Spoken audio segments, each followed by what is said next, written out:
bom dia a todas e todos. Meu nome é Júlio Melo e estou aqui para apresentar para vocês o que foi a minha dissertação lá de 2016, da Escola de Administração da UFMG, estabelecendo a função e inovação em um grupo industrial brasileiro. Meu orientador é o professor Ricardo Veiga e o professor Raoni Bairro, que é um grande amigo e parceiro de pesquisas do NTQI, grupo do qual eu faço parte, me convidou para gravar esse vídeo, foi meu co-orientador à época desse estudo. Pois bem, só dando uma breve contextualizada, a gente está falando aí de um estudo que trata da temática inovação, né? E aí não preciso falar da relevância do campo, né? Essa corrida para as empresas aí na tentativa de se tornarem cada vez mais inovadoras. E aí a gente tem duas vertentes teóricas muito fortes, né, sobre como essas empresas poderiam criar sistemas gerenciais para se tornarem mais inovadoras, né, como tornar essa inovação mais sistemática, mais recorrente no seu dia a dia. Vou apresentar depois a questão de literaturas de processo. Tem uma abordagem mais recente aqui que fala de inovação como um sistema de gestão, né? Então, a ideia de que o processo por si só, o processo de inovação, ele não seria suficiente para garantir essa recorrência na geração de inovação para as empresas, e daí a necessidade de um sistema próprio que pode ser materializado numa nova função organizacional, a função inovação. Só qual é o grande problema, né? Onde esse estudo aqui se encaixa? Todos esses estudos que foram feitos antes, eles têm algumas limitações, como por exemplo, eles são muito prescritivos do que seria o sistema em si, mas poucos tratam, vamos dizer assim, de como implementar esse sistema. Então a gente tem muitos estudos que são a foto do que seria, mas poucos estudiosos se preocuparam em descrever o processo pelo qual se dá essa transformação nas empresas. E aí eu coloquei na época aí o meu problema de pesquisa, que seria investigar como se dá a consolidação dessa capacidade de inovação em indústrias de grande porte. Para quê? Para que essas indústrias tenham capacidade de gerar inovações tecnológicas de forma regular e permanente, que elas tenham uma cadência nesse sentido. Tudo bem? E aí então, isso reflete aí, né, o objetivo central da pesquisa é um desdobramento lá da própria pergunta, se vocês observarem, que é caracterizar o desenvolvimento então dessa capacidade de inovação, ou seja, capacidade de gerar inovação de forma recorrente, a partir da consolidação de uma função. Então vocês vão ver que eu volto muito no assunto função aqui, né? A forma como a gente tenta tangibilizar essa lógica da capacidade de inovação, e aí o estudo é feito com base na experiência de um grupo industrial brasileiro, que eu vou apresentar na sequência. E aí, como objetivos da pesquisa, nós investigamos primeiro assim, questão de quando essa função é criada, né, o momento que ela foi criada e por que ela foi criada, meio que vamos dizer assim, esses primeiros passos. Como que essa função ao longo do tempo ela vai se relacionando aí, tanto com agentes internos, né, da própria organização, quanto parceiros externos do ecossistema de inovação, leia-se universidades, centros de pesquisa, startups, fornecedores, enfim. A gente tem como objetivo aqui também mostrar que houve uma transformação relevante, né, para justificar aí, esse estudo, e também acho que um dos objetivos aqui era reforçar essa perspectiva da função e inovação. Então aqui a gente é um grande defensor dessa perspectiva, né, de que empresas maduras que estão buscando estruturar ou se estruturar, trazer e criar uma capacidade de inovação, elas poderiam fazer isso por meio de uma função, criar uma função para isso. E depois a gente pode entrar na discussão do que seria a função em si. Então a dissertação ela teve 6 grandes tópicos, né? Eu falei um pouquinho da introdução. Agora eu vou mostrar aqui 2 tópicos da revisão de literatura que eu fiz à época, que é essa questão de inovação como resultado de um processo, então esse viés processual que eu comentei, de processo de inovação, e depois falo um pouquinho de capacidade, para justificar que o processo por si só não é suficiente para que a empresa crie essa capacitação. Depois eu entro em detalhes do método, apresento os principais resultados e teço algumas considerações finais, tudo bem? Falando então de inovação como resultado de um processo, né? Aí eu apresento, enfim, discussões de conceito de inovação mesmo, né? Inovação como algo que gera resultado, assim, que gera impacto. Se eu estou falando de um produto, é um produto que vai ao mercado. Se eu estou falando de um processo, melhoria, né? E eu consigo medir aí que houve melhoria de um processo, enfim. Magnitude, e aí tem toda uma discussão de que seria inovação radical, inovação incremental, como se fossem dois extremos, e aí você tem uma série de denominações que foram geradas ao longo do tempo aí para tentar enquadrar ou dar essa conceituação para a inovação nesse espectro, tá certo? Mas isso não é tão importante assim. Então essa ideia de que quando a gente fala em processo de inovação, se a gente pega uma abordagem clássica aqui do Cooper de 1994, seria basicamente assim, quais seriam as etapas para conseguir, no caso de um produto aqui, né, essa literatura foi muito desenvolvida à luz aí do desenvolvimento de novos produtos, indústria de manufatura, qual que seria então o passo a passo aí para chegar aqui num produto no mercado, né? Então, essa literatura evoluiu muito nesse sentido, com a preocupação de definir quais são as etapas para se chegar num produto final, num novo processo, a gente pode entender dessa forma também.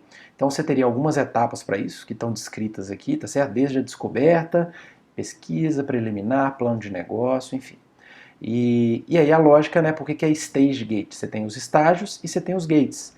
E aí, qual é a lógica do gate? É que para transição entre esses estados você teria um ponto aqui de tomada de decisão. Então você poderia parar teoricamente o seu projeto de inovação em cada um desses pontos aqui, porque eles marcam formalmente a passagem de uma fase para outra. E esse modelo foi um modelo, vamos dizer assim, mais difundido, tá certo?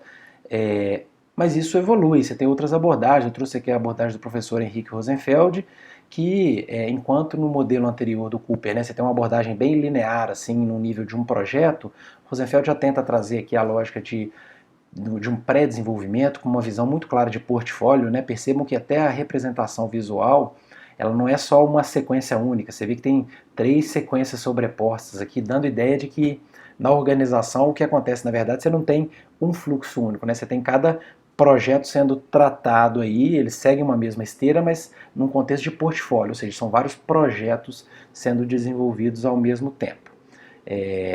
Outra abordagem que ficou muito famosa nessa lógica linear, né, essa lógica de funil de Wheelwright and Clark. E basicamente assim, é aquela mesma visão, né, dessa passagem assim, de uma ideia até, estou pegando o exemplo de produtos, tá pessoal?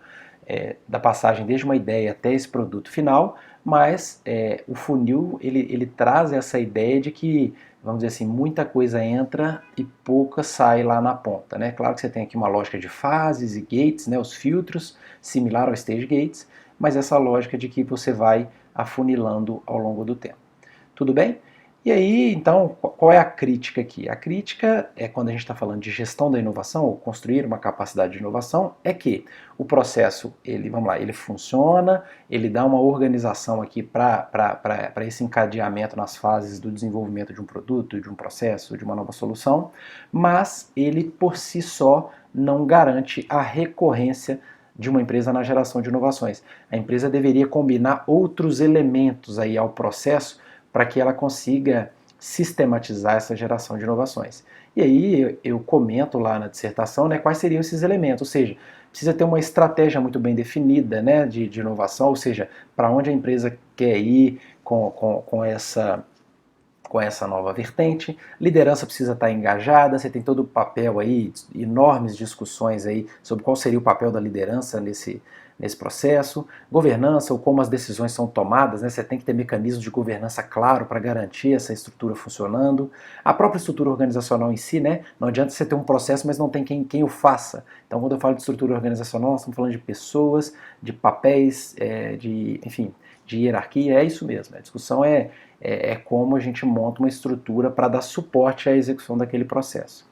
E aí, lógico, você tem toda a questão de recursos humanos e competências, e aí quando a gente coloca competências junto, é porque não basta ter só as pessoas, né? Tem alguns papéis ali que precisam ser muito bem definidos, e para isso você precisa buscar algumas competências. A gente pode trazer alguns exemplos, né? A literatura fala do papel de um orquestrador, que seria quem ajuda aí o C-Level a conduzir essa nova estrutura. Você tem a figura de um gatekeeper, ou porteiro, né, que é quem ajuda aí a fazer essa transição, essa porta, seja da organização para fora, seja da área de inovação com as outras áreas da empresa. E também, né, como não poderia deixar de comentar aqui, a lógica de se ter métricas de desempenho. Assim. Inovação e inovação ponto função, que é essa defesa nossa ali, é a lógica que você tem que, de alguma forma, avaliar o que você está fazendo. Assim, ela é uma estrutura, um sistema gerencial, e aí a gente sai um pouco daquela lógica também de que inovação pode ser feita de qualquer forma, que é só criatividade, enfim. A gente está na defesa aqui de sistemas de gestão estruturados, e para isso você precisa mensurar de alguma forma os resultados. Até critico aqui algumas métricas tradicionais, eu não sou defensor que tem que ser número de patentes, número de produtos lançados ao mercado.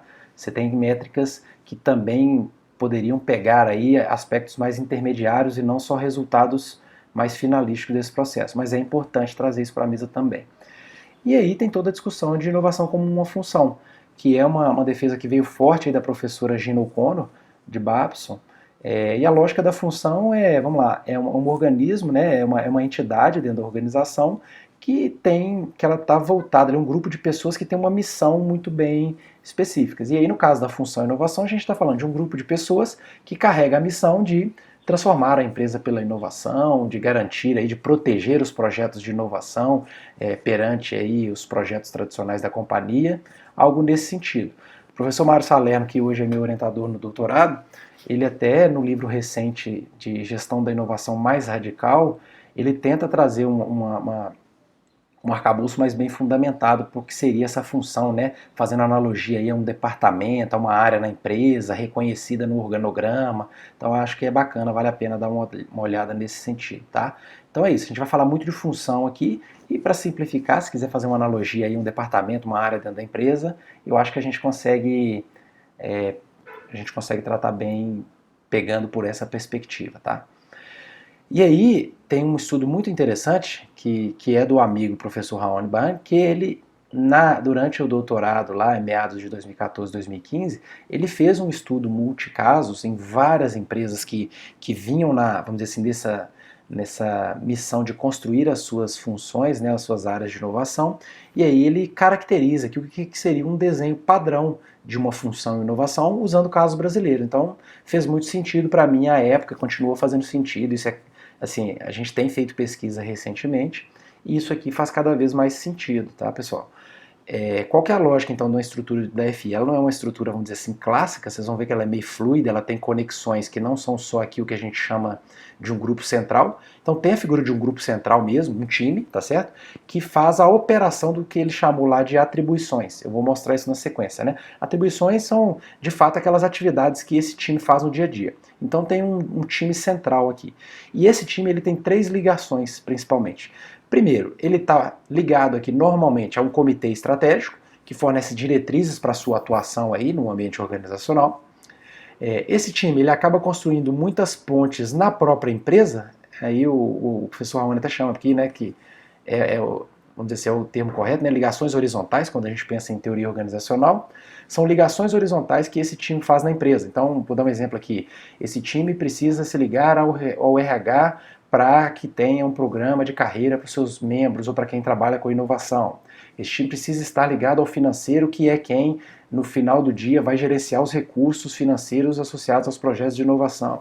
Enfim, e aí N tipo de ligações que a gente pode pensar aqui. E esse grupo, né, assim, o que ele faz, no final das contas, ele é dono de um portfólio, de um pacote de projetos de inovação. E cada um desses projetos eles vão acabar tendo uma organização própria, tá certo? A ideia aqui que o professor quis representar é que você tem times de projeto distintos, né? Cada projeto você tem um time, e a ideia aqui é que você tem uma organização e uma composição aí diferente a cada projeto, tá certo? E esse grupo aqui, ele atua orquestrando, então, esse portfólio. É uma das atribuições que a gente vai mostrar ali na sequência. Então, vou comentar aqui, então, que isso fez muito sentido para a minha época e é a base fundamental, é um dos principais pontos que eu uso para discutir os resultados desse estudo especificamente ao final aqui. Então essas atribuições, né, que é o que essa função, o que esse time faz no dia a dia. O Raoni listou 12 atribuições aqui na época do estudo, vocês vão ver que eu uso isso aqui lá ao final para discutir. Então o que esse time faz? Ele faz gestão de ideias internas, ou seja, quem é o motor ali para capturar ideias e fomentar essa geração de ideias na organização. Ele ajuda a desenvolver parcerias, seja parceria com o Instituto de Ciência e Tecnologia ou outras entidades, o professor fez uma separação na época. Ele pode, né, mas não obrigatoriamente, esse time pode fazer pesquisa e desenvolvimento, então desenvolvimento tecnológico, assim, a função, o que foi percebido à época aí é que ela catalisa a ocorrência de inovações, mas ela pode também ter times dedicados de desenvolvimento aí de novas soluções. Ela faz gestão do portfólio e dos projetos de inovação, foi o que eu comentei antes, né, então esse papel gerencial aí. Todo o trabalho de gestão da propriedade intelectual, e aí não estou dizendo aqui que é escrever patente ou coisa do tipo, mas é toda a articulação por trás disso aí, né, seja na negociação de direitos de propriedade intelectual, enfim, com parceiros e etc. Fomento e incentivos fiscais é uma atribuição aqui associada àquela lógica de capturar o que existe de incentivos, tanto fiscais quanto financeiros, reembolsáveis ou não, no ecossistema de inovação. A gente sabe que tem muito incentivo para a inovação no Brasil, principalmente, né? Fazendo aqui um recorte. Fomentar a cultura de inovação, então workshops de engajamento e etc. é um papel aqui claro para esse time. Desenvolvimento de competências, ou seja, esse grupo é responsável aqui por promover o desenvolvimento de competências novas aqui na empresa. Gestão do conhecimento, né? Esse grupo aqui tem que estar preocupado em como reter e acumular conhecimento e registrar de alguma forma. Um trabalho de prospecção estratégica, tecnológica ou mercadológica, então um viés muito de olhar para frente mesmo e pensar qual é o futuro aí que impacta a sua organização. E também, de alguma forma, né, eu acho que um pouquinho dessa relação com startups pode ser que esteja representada aqui, ó. Seja lá parceria para os seus novos projetos, ou aqui a lógica de criação de novos negócios, investimento de risco, ou seja, a função estaria encarregada de buscar novos negócios para a companhia e até eventualmente aí trabalhando com venture capital e outras ferramentas de capital de risco. Tudo bem? E aí eu trago lá uma discussão toda também aqui nessa sessão, porque a literatura ela tem alguma tentativa do que seria esse passo a passo para construir essa função, né? A própria O'Connor aqui, eu citei aqui o livro de 2018, ela fala aqui que a priori essa função ela passaria por 3 grandes estágios, né? Tem uma lógica de preparação de terreno, com a declaração de um mandato para a função, e aí a iniciação aqui, que é quando você começa a fazer os primeiros projetos, enfim, e depois um estágio de maturidade, onde essa capacidade, essa função estaria estabelecida. Qual que é a grande crítica que a gente fez à época, tá? É que a O'Connor, nesse estudo, ela investiga grandes conglomerados globais, assim, são empresas gigantes, era a GE, a DuPont, N outras aí, que são empresas multidivisionais, com várias unidades de negócio e inovação radical mesmo. Assim, essa é a pegada assim, da literatura do O'Connor. E a gente sentia dificuldade de trazer essas recomendações de forma meio que semi-automática para o caso das empresas brasileiras, né? Que por mais que fossem empresas grandes, mas nós estamos falando de uma empresa de 500 milhões, de 1 bilhão de reais, que às vezes não é todo esse, vamos dizer assim, essa estrutura complexa que a gente via fora. Então a gente sentiu uma certa dificuldade de replicar exatamente esse modelo que foi desenvolvido com casos de empresas estrangeiras para as empresas nacionais. Então aqui um pouquinho dessa justificativa, ok? Bom, passando aqui, eu entro então na questão do método. E aí para mim foi algo que eu me desenvolvi bastante na época, que é tentar estudar e trazer uma lógica de pesquisa processual aqui. Foi feito então estudo de casos, tá certo? E nesse estudo aqui, ou nesse trabalho, foi um estudo de caso único, vocês vão ver ali. E aí é a minha defesa aqui que dá para fazer pesquisa e gerar teoria com estudo de caso único, tá? A proposta é diferente, mas aí eu já estou de antemão aqui combatendo essa visão de que estudo de caso único não gera teoria, pelo contrário, a gente tem ido nessa linha. E aqui uma visão de pesquisa processual, né, que é diferente daquela lógica de pesquisa de variância, que eu estou falando de variáveis, né? Eu mexo em uma variável e aí eu tenho aqui uma resposta em outras variáveis. Aqui não. Quando a gente fala de pesquisa processual, nós estamos falando de eventos. Ou seja, estou preocupado em avaliar acontecimentos ao longo do tempo, tá certo? Então, acontecimentos em um momento muito específico do tempo, e aí eu estou preocupado em avaliar essa sequência de acontecimentos ao longo do tempo, e isso vai me ajudar a explicar ali o meu problema de pesquisa. E eu gosto muito, assim, não tenho o que falar, né? A principal referência no assunto é a Langley, a Anne Langley, e esse texto de 99 ele é bem didático porque ela apresenta ali estratégias para a gente fazer teoria de processo, né? Desde uma narrativa, mas a narrativa com uma lógica cronológica, né? Para fazer essa questão de temporalidade ser levada em consideração. Então é uma narrativa que você apresenta os fatos à medida que eles foram acontecendo, você tem uma lógica para fazer isso, até questões de sistemas mais quant, simulações computacionais, né, que podem variar aqui em relação à acurácia, simplicidade e generalidade, na visão dela lá no artigo. Ou seja, quando você pega uma narrativa, você tem uma acurácia alta, ou seja, você vai muito profundo, você tem uma riqueza de detalhes, teoricamente, muito alta. Enquanto em outros sistemas mais quant aqui, você não teria tanta profundidade, você conseguiria ser mais generalista, né? Que é até uma comparação que ela faz aqui, enfim.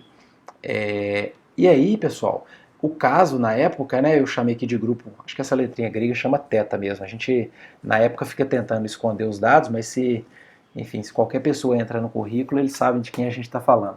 E aqui, enfim, vou abrir abertamente porque eu tenho autorização do meu amigo José Luiz, que era o vice-presidente da Urteng, que é o caso aqui que a gente está falando, e me autorizou a publicar, assim, a falar publicamente que todo esse estudo que eu construí ao longo dos anos aí foi com base nesse grupo industrial que era a Urteng, que eu tive o prazer de trabalhar na época.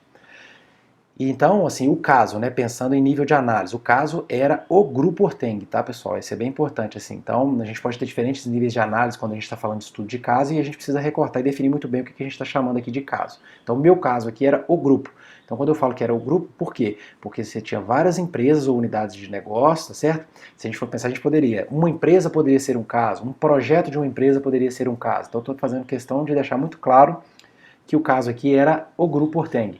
E aí com suas várias empresas, né? Desde empresas de soluções turnkey, empresas de engenharia, empresas de tecnologia aqui para petróleo e gás, enfim. Então esse era o caso, ou é o caso que a gente estudou na época. E aí, enfim, para coleta e análise de dados, o que foi feito então na época da dissertação?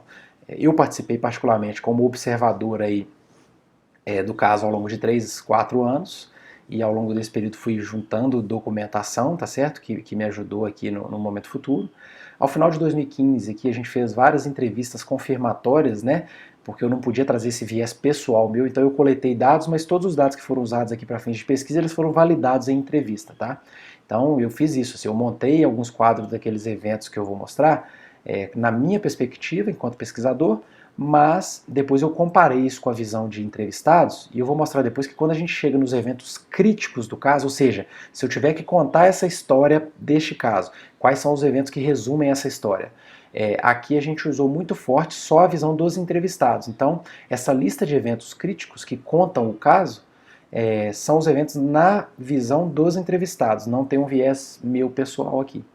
E aí duas estratégias lá, pensando naquele modelo da Langley que a gente usou na dissertação, uma foi a narrativa do caso, então a gente tem uma narrativa completa lá de cada uma das etapas aí que vamos dizer assim, que explicam essa evolução aí, essa construção da função inovação lá no Orteng, e depois eu usei uma estratégia de mapas visuais para tentar sintetizar aí e fazer algum tipo de categorização teórica, eu vou mostrar na sequência para vocês. Bom, pessoal, a gente vai fazer uma paradinha aqui no primeiro vídeo, e aí a gente volta na sequência falando então um pouquinho do método que eu usei na dissertação, discutir um pouquinho dos resultados, né, como que a gente vai amarrar toda essa teoria, e depois eu faço as considerações finais do trabalho, onde eu retomo toda a discussão e aí a gente vai discutir se de fato o como seria a construção dessa função inovação aí a partir do caso que eu vou apresentar na sequência. Tudo bem? Vejo vocês lá. Um abraço.